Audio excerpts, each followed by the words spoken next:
Today we're going to discuss 7 tips for creating an effective cell phone policy for the workplace. Welcome to HR Over Coffee, a video series from the experts at HR 360 where we discuss compelling and timely topics in HR and benefits management.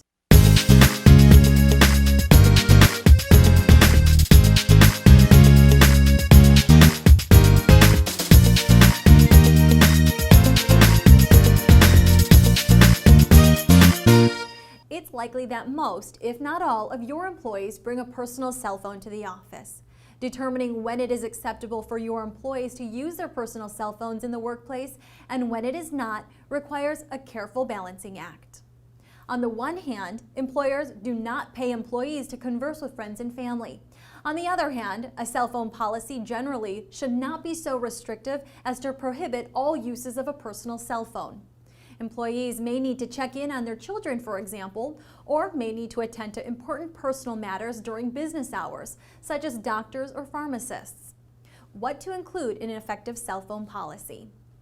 The policies listed below can and should be adapted to your company's specific work environment and culture. For example, businesses that rarely have clients or customers at the worksite may choose to have a more lenient policy than those where current or prospective clients or customers visit regularly. Number 1, employees should make personal cell phone calls during break or lunch times to the maximum extent possible. Number 2, frequent or lengthy phone calls are not acceptable as they may adversely affect the employee's productivity and disturb others.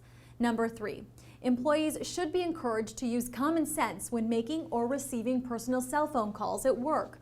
For example, employees should speak quietly and reserve personal or intimate details for non-work hours.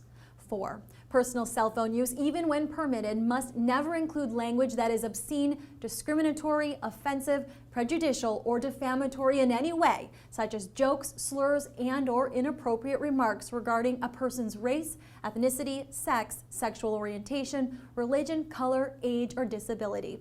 Personal cell phones generally should not be used for business-related purposes unless a business-provided phone is not available. 6, employees should turn off ringers or change ringers to mute or vibrate during training, conferences, and the like when meeting with clients or serving customers, and if an employee shares a workspace with others. 7, the use of cameras on cell phones during work time is prohibited to protect the privacy of the employer as well as of fellow employees. Finally, for employees on the road, texting while driving puts millions of Americans who drive on the job at risk every day. As an employer, it's your legal responsibility under federal and some state safety and health laws to safeguard drivers at work. This holds true whether your employees drive full-time or only occasionally to carry out their work, and whether they drive a company vehicle or their own. You can check out OSHA's distracted driving webpage at www.osha.gov/distracted-driving for additional safety tips for reducing work-related driving distractions. To make sure your business is complying with all federal and state laws, check out HR 360's Compliance Solutions at hr360.com and click on the Products tab.